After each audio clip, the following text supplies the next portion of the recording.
Hi friends, ഇന്നത്തെ നമ്മുടെ video എന്ന് പറയുന്നത് എളുപ്പം ഉണ്ടാക്കാൻ പറ്റുന്ന സ്നാക്സ് റെസിപ്പിയാണ് കേട്ടോ. നമ്മുടെ മക്കളൊക്കെ സ്കൂളിലൊക്കെ പോകാനായിട്ട് തുടങ്ങിയിട്ടുണ്ടല്ലേ. അപ്പോൾ അവർ സ്കൂളിൽ നിന്നൊക്കെ പോയിട്ട് വരുമ്പം അവർക്ക് എളുപ്പം ഉണ്ടാക്കി കൊടുക്കാൻ പറ്റുന്നൊരു സ്നാക്സ് റെസിപ്പിയാണ്. നമുക്കത് എങ്ങനെയാണ് ഉണ്ടാക്കുന്നതെന്ന് കാണാം. 2 മുട്ട വേണം. അത് നമുക്ക് ഒരു ബൗളിലേക്ക് നമുക്ക് പൊട്ടിച്ചൊഴിക്കാം. അതിലേക്ക് നമുക്ക് കുറച്ച് ഉപ്പും കുറച്ച് സോഡാപ്പൊടി ഇട്ട് കൊടുക്കാം.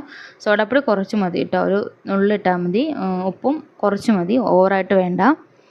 പിന്നെ നമുക്ക് പഞ്ചസാര ഇട്ട് കൊടുക്കാം. പഞ്ചസാര ഒരു 5 സ്പൂൺ പഞ്ചസാര ഞാൻ ഇട്ട് കൊടുക്കുന്നുണ്ട്, മധുരത്തിന് ആവശ്യമായിട്ടുള്ളത്. അത് നമുക്ക് നല്ലതായിട്ടൊന്ന് ഒരു വിസ്കോ സ്പൂണോ ഉപയോഗിച്ചിട്ട് നല്ലതായിട്ട് മിക്സ് ചെയ്ത് കൊടുക്കാം കേട്ടോ. ഇനി ഇതിലേക്ക് നമുക്ക് 2 സ്പൂൺ ഓയിൽ ഒഴിച്ച് കൊടുക്കുന്നുണ്ട്. പിന്നെ 1 കപ്പ് മൈദയാണ് ഞാൻ ഇട്ട് കൊടുക്കുന്നത്. 2 മുട്ടയ്ക്ക് 1 കപ്പ് മൈദ.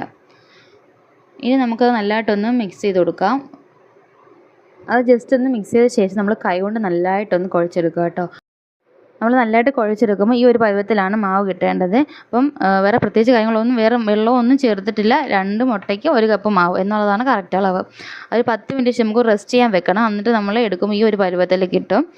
ഇനി നമുക്കിത് നമ്മുടെ ചപ്പാത്തിപ്പലയിലേക്ക് കുറച്ച് മൈദമാവ് ഇട്ടിട്ട് ഒന്ന് നല്ലതായിട്ട് ഇതുപോലെ ഈ ഒരു പരുവത്തിൽ നമുക്കൊന്ന് റോൾ ചെയ്തെടുക്കാം. എന്നിട്ട് നമുക്കിത് ചെറിയ ചെറിയ ബോൾസ് ആയിട്ട് എടുക്കണം. എന്നിട്ടാണ് നമ്മളത് എടുത്തിട്ട് പരത്തുന്നത്. ഈ ഒരു വലുപ്പത്തിൽ നമ്മൾ ബോൾസാക്കി എടുത്തിട്ടുണ്ട് കേട്ടോ. ഇത് നമ്മൾ പരത്തുന്നത് 2 ബോൾസ് ഒരുമിച്ച് വെച്ചിട്ടാണ് പരത്തുന്നത്. നമുക്ക് കട്ടിക്ക് കിട്ടത്തുള്ളേ. ഇതുപോലെ ഇത്രയും വലുപ്പത്തിൽ പരത്തിയെടുത്താൽ മാത്രം മതി. ഓവറായിട്ട് നമ്മൾ പരത്തിയെടുക്കണ്ട. 2 ബോൾസ് വെച്ചിട്ട് പരത്തിയെടുക്കുക. ഈ ഒരു കട്ടിക്ക് വേണം നമ്മൾ പരത്തിയെടുക്കാൻ. ഇനി ഇതുപോലെ നീളത്തിൽ നമ്മൾ കട്ട് ചെയ്തിട്ട് ഒരു ഡയമണ്ട് ഷേപ്പിലാണ് നമ്മൾ കട്ട് ചെയ്തെടുക്കുന്നത്. അതിൻ്റെ സൈഡൊക്കെ നമ്മൾ മാറ്റുന്നുണ്ട്. മാറ്റിയിട്ട് എല്ലാം ഒന്നുകൂടെ ഒരുമിച്ച് ബോൾസ് ആക്കിയിട്ട് നമ്മൾ പിന്നെയും പരത്തിയെടുത്തിട്ടാണ് കട്ട് ചെയ്തെടുക്കുന്നത്. അപ്പോൾ ഒരു ഭംഗിക്ക് വേണ്ടിയാണ് കേട്ടോ ഒരു ഷേപ്പിൽ നമ്മൾ കട്ട് ചെയ്തെടുക്കുന്നത്.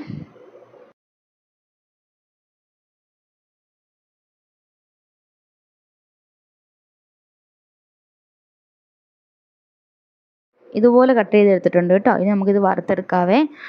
തീ ഒത്തിരി കൂട്ടിയിടണ്ട കേട്ടോ, എളുപ്പമൊന്നും മൂത്തുപോകും. അകം ശരിക്കും നമുക്ക് കുക്കായി കിട്ടത്തില്ല. ഒരു മീഡിയമായിട്ട് ഇട്ട് കൊടുക്കാം. നമുക്ക് ഇതുപോലെ ഈ ഒരു കളറാകുമ്പോൾ നമുക്ക് എടുക്കാം. അപ്പോഴത്തേക്കും അത് കറക്റ്റ് അളവിൽ നമുക്ക് കിട്ടും കേട്ടോ. എല്ലാവരും അപ്പോൾ ഒന്ന് ട്രൈ ചെയ്ത് നോക്കുക കേട്ടോ. നമുക്ക് എളുപ്പം ഉണ്ടാക്കാൻ പറ്റുന്നൊരു സ്നാക്കാണ്. കുഞ്ഞുങ്ങൾക്കൊക്കെ ഒത്തിരി ഇഷ്ടപ്പെടും കേട്ടോ. എൻ്റെ മക്കൾക്ക് ഒത്തിരി ഇഷ്ടമാണ്. ഇത് ഉണ്ടാക്കിയ പാടെ തരികയും ചെയ്തു കേട്ടോ. അപ്പം ഉണ്ടാക്കിയ ശേഷം എനിക്ക് കമൻറ്റ് ചെയ്യണം എങ്ങനെ ഉണ്ടെന്ന് കേട്ടോ. അപ്പോൾ നമുക്ക് അടുത്ത വീഡിയോയിലൂടെ കാണാം.